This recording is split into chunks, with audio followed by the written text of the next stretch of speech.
Welcome back. Now, when you want to start a new workbook, one of the things you can do is you can use existing templates inside of Microsoft Excel. So we can click this New button, and you're going to see that Microsoft Excel gives you a certain number of pre-planned templates.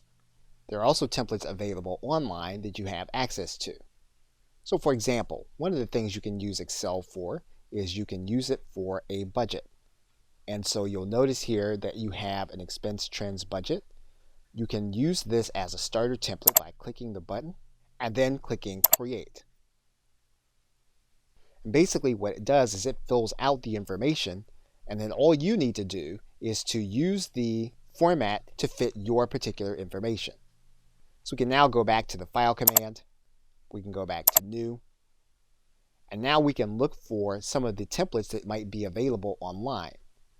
You might write in a template that you may be looking for. And you'll notice here that here's a template for a marketing event budget. Here's a marketing project plan, a channel marketing budget.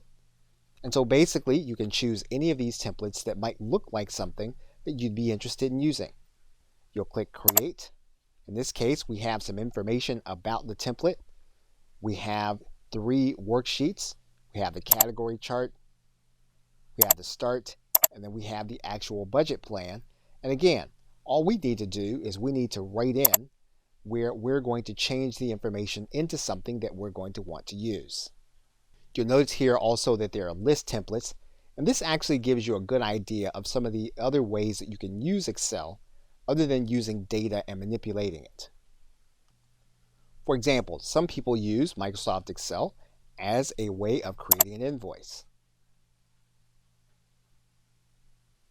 And you'll see that here. And you can also use templates for charts.